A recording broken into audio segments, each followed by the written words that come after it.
Hi, my name is Sonam Kashi and my student ID is 30352973, and today I'm going to talk about my assignment first, which is case study. And in that case study I choose the part 3, case study 3, which is related to gender pay gap. And talking about the gender pay gap, I have made one PowerPoint in that case. So here you go. This is the PowerPoint and introduction to gender pay gap. So basically, what is gender pay gap? So first of all, we have to know about the gender pay gap. What does that mean? So gender pay gap means discrimination between men and women in the case of money in within a same company within same post is called gender pay gap. So gender pay gap was first introduced in Rome in 1957, and the Parliament of European countries decided decided gender pay gap as a narrow concept. So later on, what they try to decide is they try to end the gender pay gap within a 5 years of period, which is very good. And because of that, nobody will be suppressed under someone or some person. And the European countries first try to end uh, the general pay gap, which is very good, and within 5 year period. So next slide. In 2017, it was noted that the highest gender pay gap was in Estonia, which is 25.6%, and the lowest gender pay gap is in Romania, which is 3.5%. So that is the very small amount of gender pay gap. Like, that's just very good. You can imagine how much good is that. So the log benefit of long time after week work hour among individual found in the estimation of 307 log point over the 1985 to 1994 period, and 145 log point was the standard deviation of the gap. And the interquartile border in gender direct pay gap across the country was 214 log point. So next topic, causes cause of gender pay gap. So what caused the gender pay gap? I have mentioned here 4 points which cause the gender pay gap. That first point is part-time working. So everyone in the workplace, like the manager or the boss, try to give like more things to the full timer, and after that part timer, and that after that casual. So what I mean is that the full timer workers can get good pay and uh, good things to do, but the part timer, they never get like good good money. So why? Because they never care about part-time workers. So most of the women are doing part-time job. That means they are having less pay, and because of that, we can imagine that there is having little bit of gender pay gap. And another point is travels pattern. What is travel pattern? So basically, like, you just uh, travel around whole the country. That doesn't seems good for like having business or doing some jobs. So they want one person who can be stable for their company for long lasting. So because of travel patterns, so if someone tries to travel and find some job, they never get job. If they get job, they will get paid less. You know why? Because the owners thinks that this one is going to leave soon, so why I need to pay him a lot. Because of that, they give them less money, and there also we can see like gender pay gap. After that, occupation segregation. It's the simple thing, like it's the distribution of work within the occupation. It is like mostly found in gender gap and sex.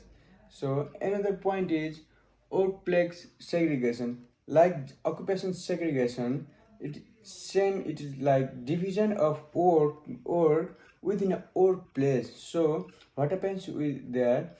So if you are if there is a group of men who is working in one company, and if some woman went over there and try to do something, they're gonna definitely suppress her, because it's like environment, you know.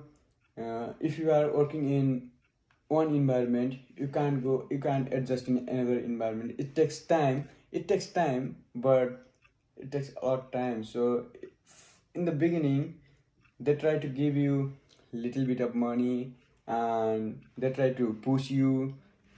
That's it. And after this,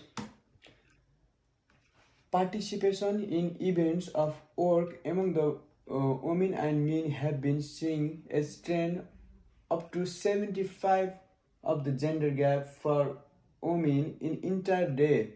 And the gender gap is divided into three types. One is individual level of difference, another discrimination of gender in employment opportunity, and next one, but not the least, is gender oriented constraint.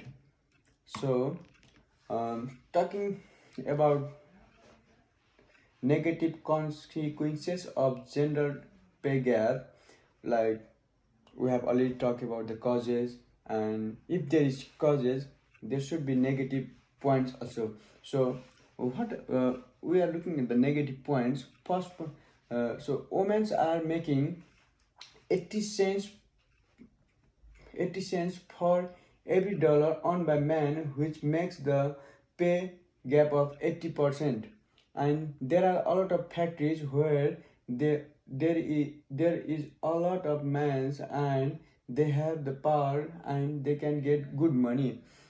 uh, if we compare men and women within same qualification, then we can easily pretend that the women's pay is less. This is the one reason that leaves question. uh, about this point, I haven't get any idea, because I don't know. The women have same qualification and the men have same qualification, but when you go for when you apply for one company, you will never get, seriously, you will never get same pay. the woman the woman will get less pay. I don't know why, because I have no idea about this, but this is real. Okay, moving towards next point. By looking the data of pay gap of 2017, the pay difference in Latin America on 93% of men on, likewise, African women is 61%, and smallest pay gap is from Asian countries, which is like 85% of the men's pay. So it means like in Asia there is not too much pay gap, like a little bit than America and African countries. So these are the real demerits or negative points of gender pay gap. First is economic consequences.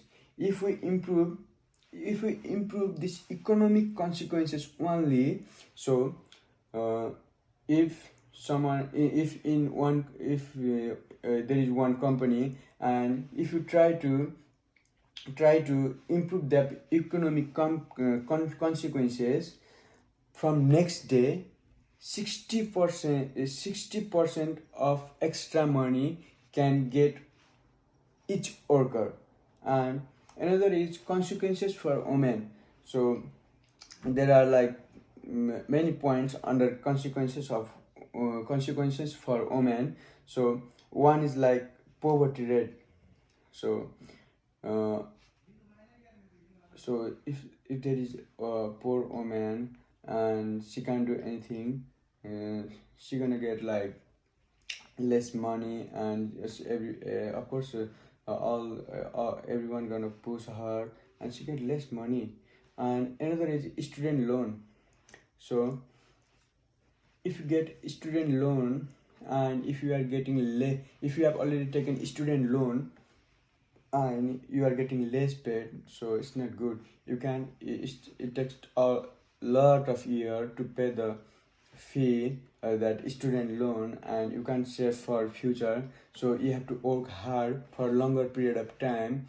And after that, another generation can't get opportunity for the work. So government should look after this, and they should arrange about the student loan and poverty rate. Another is workplace consequences.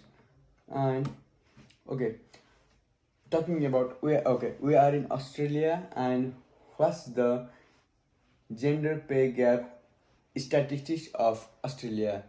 We can easily say that gender gap is is in the favor of men. The Australian government say like that. And Australian gender pay gap is the coordinated by WEGA using ABS full-time adult average weekly ordinary time earning seasonal methodology from the Australian weekly earning AWE study. The national gender pay gap of Australia is 12%, is 14%, and the full-timer women can pay a week was 15.58.40 compared to men, and weekly ordinary full earning is 18,200. Because of COVID, there is no any data, and the labor market is affected totally this year 2020. And because of which they did not take the data of these things. And there are some solution for those demerits. So what's the solution? Some of the solutions are here.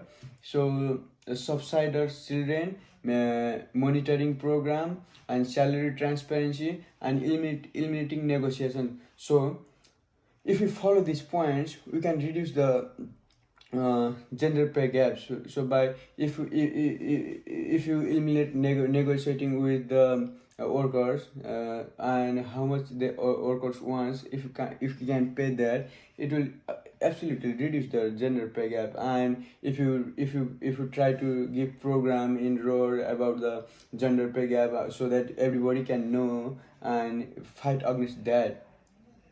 So in conclusion, I want to say that there should not be any kinds of gender pay gap, because we are all human and we all have equal right. So if we all have equal right, why should be there any discrimination? There should not be any discrimination. So government should look after this, and we people have to do something. So we have to encourage